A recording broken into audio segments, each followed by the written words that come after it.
My name is Dr. Ilo. Thank you for today's episode about caring for your health. And today we're going to talk about our usual discussion on weight loss, but with some additional treatments, which includes medications for those who cannot actively exercise like they should. So let us start with the best exercise to do. A rate of research that increase lifespan, and on top of it is racket sports. Racket sports includes tennis, ping pong, badminton, pickleball, but mostly tennis is very intensive. Yes, it's a vigorous exercise, and they increase lifespan by 10 years compared to the usual human lifespan. And behind it is badminton, and after badminton is soccer. Though soccer increased lifespan for not more than 4 years. And behind soccer is cycling, and then swimming, and then running. So these things increase the activity in general, especially the muscles and the cardiac activity. So if you are involved in any of those exercise and sports, you are more likely to have higher longevity than the normal population. And you can actually see that, people who have been playing tennis for a long time, they're mostly still alive, whether it is Margaret Court, whether it is Billie Jean King, whether it is Stephanie Graf, and they all look so young.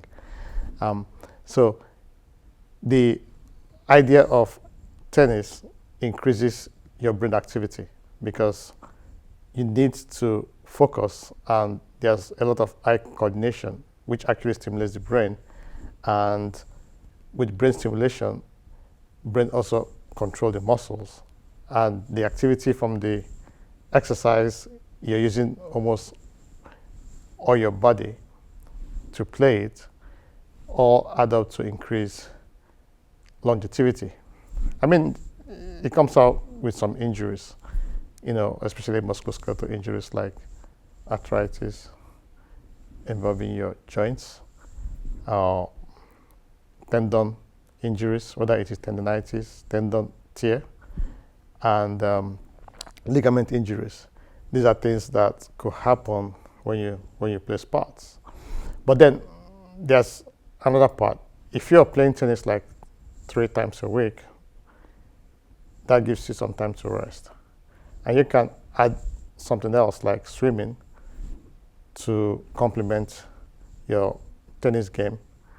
And therefore you get your exercise maybe 5 times a week, and in between tennis, your swimming and tennis can create a synergy, which actually not just increase your lifespan, but make you look younger and also make you look like everything is new. I mean, you feel energetic all the time. You're not weak, you're not depressed, you're not feeling lonely, and moreover, you have ongoing activity and energy to do your work for the whole day and week.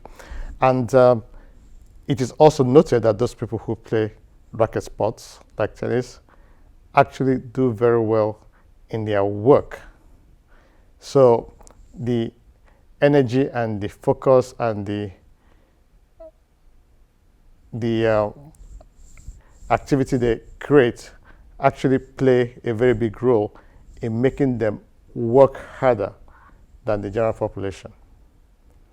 So, but not everybody want to play tennis. Not everybody have the energy or the skill or even the financial ability to play tennis.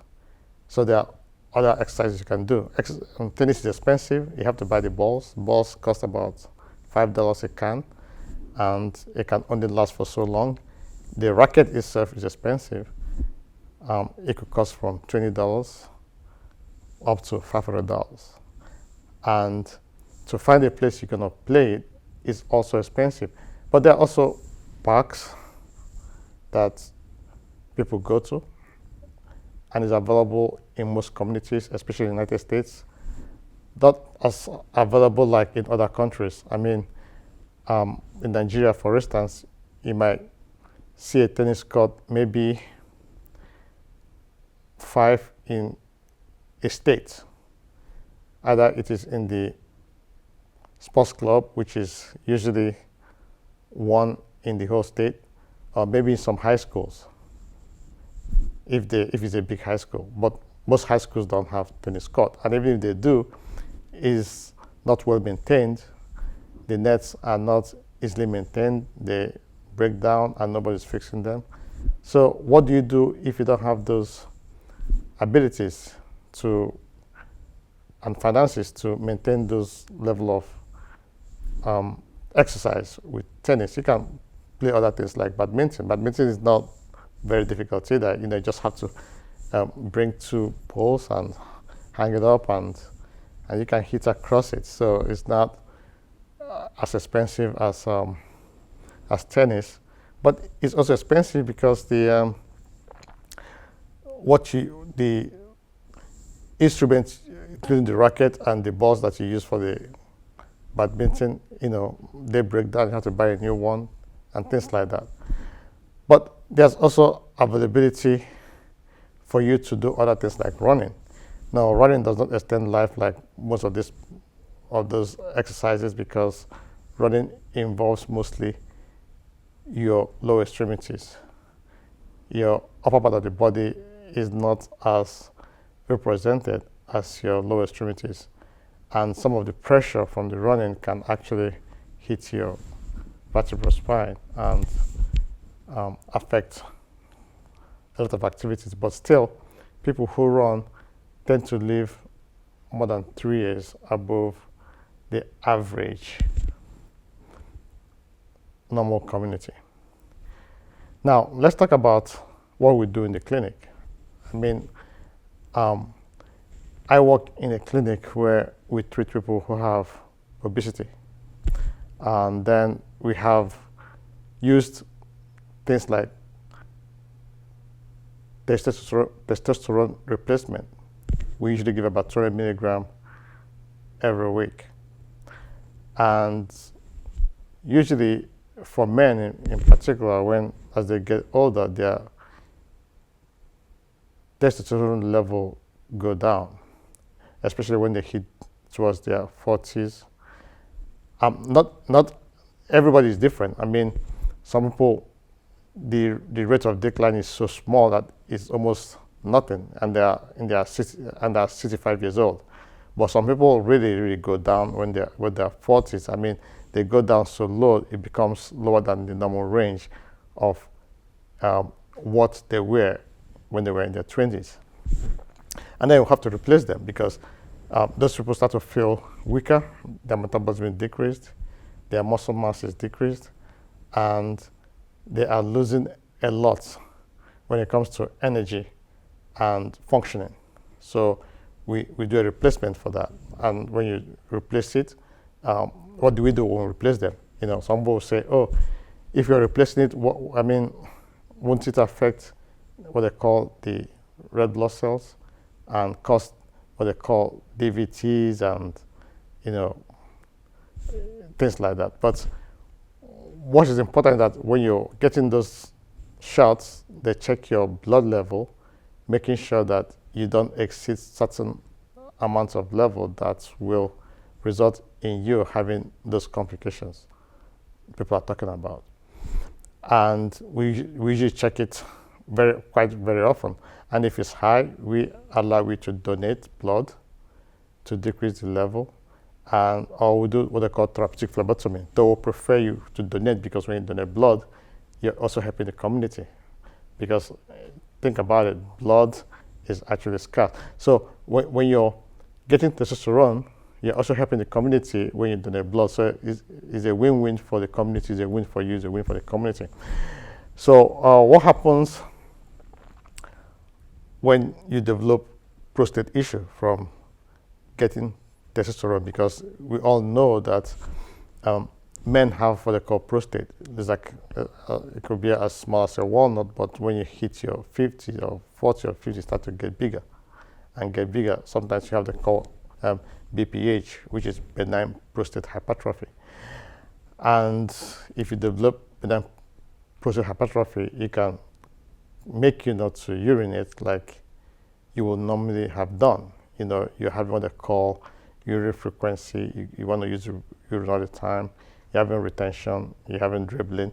So when you want to go pee, you find out that the urine is not coming out the way it should. And when it comes out, it might dribble because you're having what they call obstruction, bladder outlet obstruction, where the prostate after the bladder is actually causing obstruction in your urethra. And this could cause what they call obstructive symptoms from the enlarged prostate. And if that happens, usually, you have to see a urologist. You have to, sometimes urologists have to take it out, or they may put you on some medication and try that first.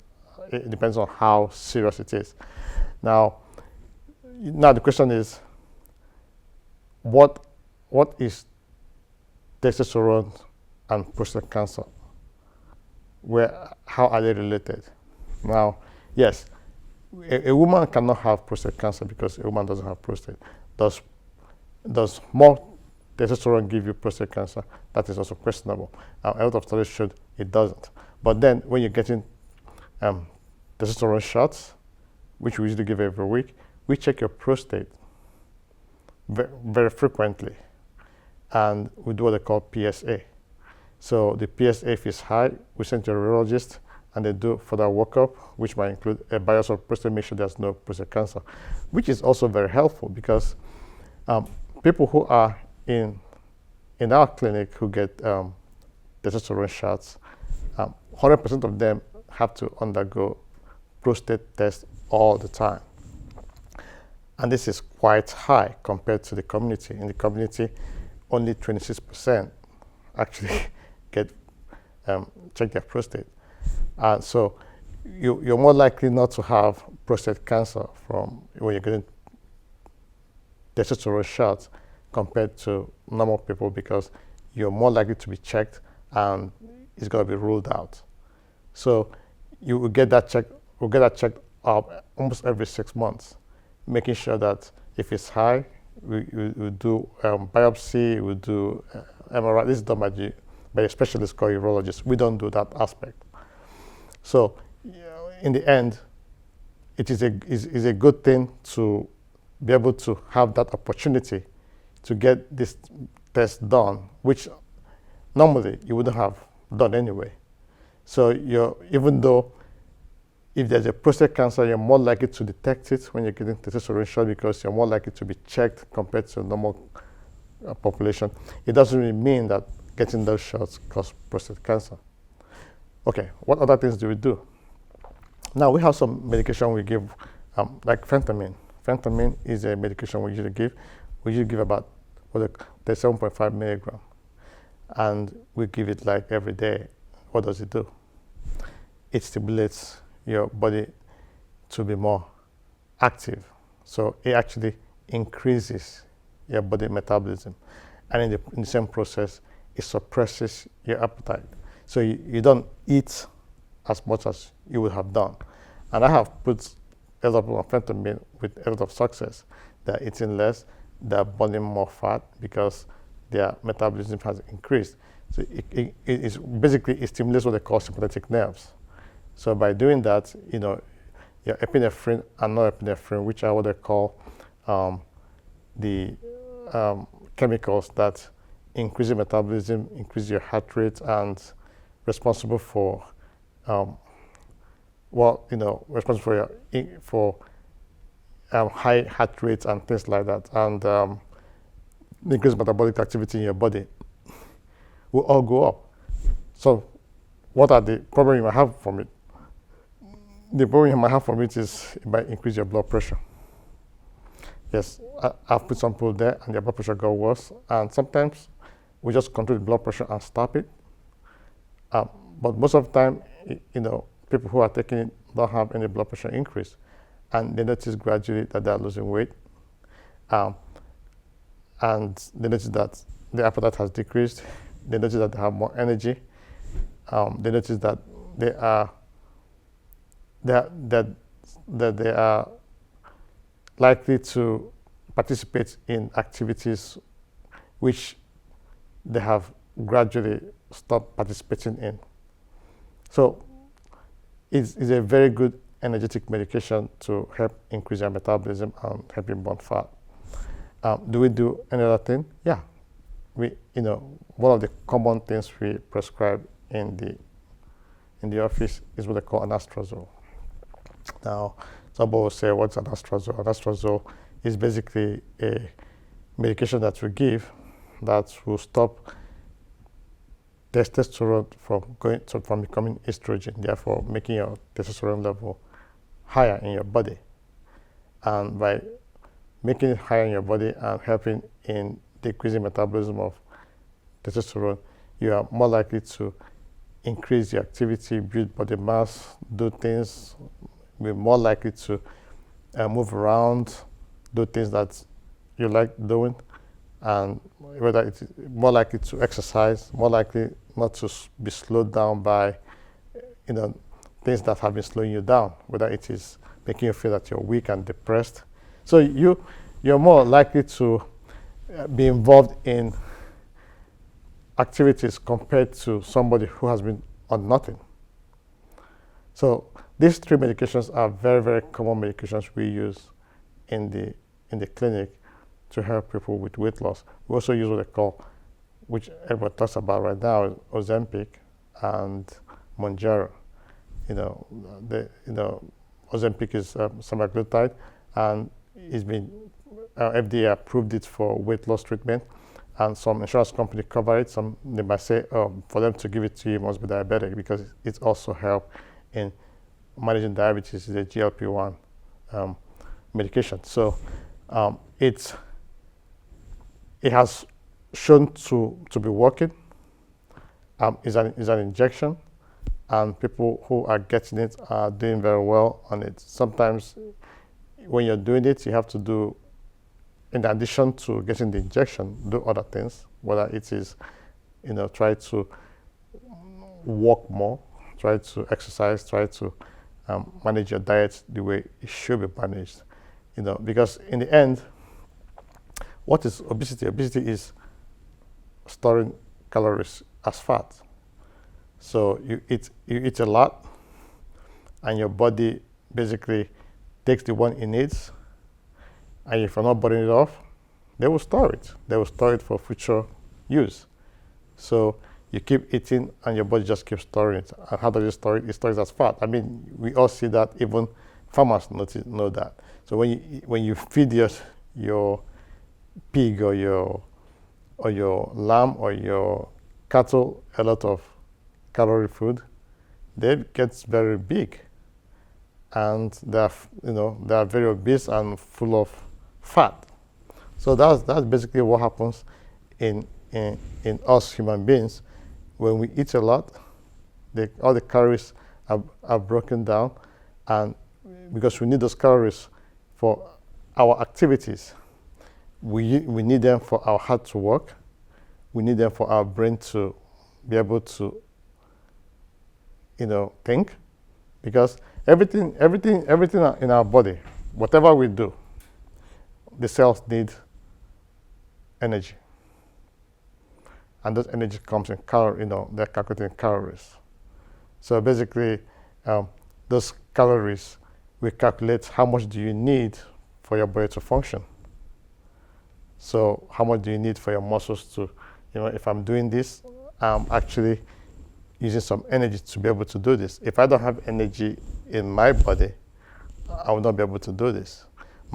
The muscle cells will not be able to act. They're acting because, they have energy in the name of ATP that help them to function, and I'm able to stretch my muscle and contract it and move around and say what I'm saying. So this these are things your body needs energy for. But then, if you're taking more than your body needs, they'll be stored as fat. And those fats are stored everywhere. They can be stored in your liver. Usually it starts from the liver and your internal guts. And then you develop big tummy. And then you start to have fat stored in, you can, see it around your neck, around your chest, and around your thigh. You become more visible. By the time you become that visible, it's already have a lot encroached inside your visceral area, which is your gut. So your body is actually not functioning as it should because of this fat storage, which has affected your cells and your body to function the way they should. So, but what exercise does is, because when you exercise, you're increasing your metabolism. So there's a difference between if I do this, if I do this, maybe I'm doing this with 2 calories of energy. But if I'm doing this, faster. I've used like 10, maybe 15, maybe 20. So I burn faster because I'm moving my hands more than I was doing. Because the less you move, the more likely you're gonna burn more energy. So the more energy you burn, the more likely some of those calories that are stored in fat are going to be converted into energy and get burnt off. So there are 2 ways. Either you try to burn off your calories by increased activity, or you try to eat less, not to have a lot of calories than you need. And that's why medications can be very helpful sometimes, like the phentermine I talked about, which increases the metabolism of your cells and make them work harder than they usually do. And by working harder, they are burning calories. But like I said, because you're taking it as a medication, you're stimulating the release of adrenaline. I mean, I'm sure everybody knows what adrenaline is. People here, you've heard about adrenaline junkie. That means, somebody who is very, very energetic and with increased activity and things like that. So by taking phentermine, you are actually increasing your adrenaline in the name of epinephrine and norepinephrine that increase the metabolism of your body and help you burn calories. And at the same time, suppressing your appetite. So, we talked about those already. So these are things we do in the clinic and has been very helpful. So now, I know that what I've talked today is mostly men's health. Most of the activity we do, unfortunately, right now is mostly on men's health because, but we are also expanding into more female clients with new medications that we're going to use. We still give Mounjaro, semaglutide, phentermine to women who want to lose weight. I give them in my clinic. We give them that clinic, and it works. We don't give women testosterone. Insurance companies don't cover for it anyway, and it's not. We're not doing that. It's mostly for men's health, and we also work to get all the necessary labs to make sure there's no complications. And by doing those labs and checking those every day, those people are actually healthier than the general population. They're more likely not to die of cancer, whether it is prostate or any kind of cancer. They're more likely not to die from diseases because they are regularly going through a checkup and going through lab draws and anything that is, they're more likely to have their underlying diseases discovered earlier than the normal public. And that's why most of them live longer. And they're more likely to be happier, in in general, and they're more likely to have more self-confidence, and they're more likely to have increased social activity compared to the general population. So anyway, I will stop now, and we'll continue with the discussion next time. Next time, I'll probably going to have a guest, probably a nurse practitioner, and then, who also work in the clinic, and then we can talk more. She can talk more of what she does, and I talk how we collaborate and how we make these activities and this all this problem, how we solve it, and help people in the community, help the public, and also help our country and our states and our community in general. Thank you, and God bless.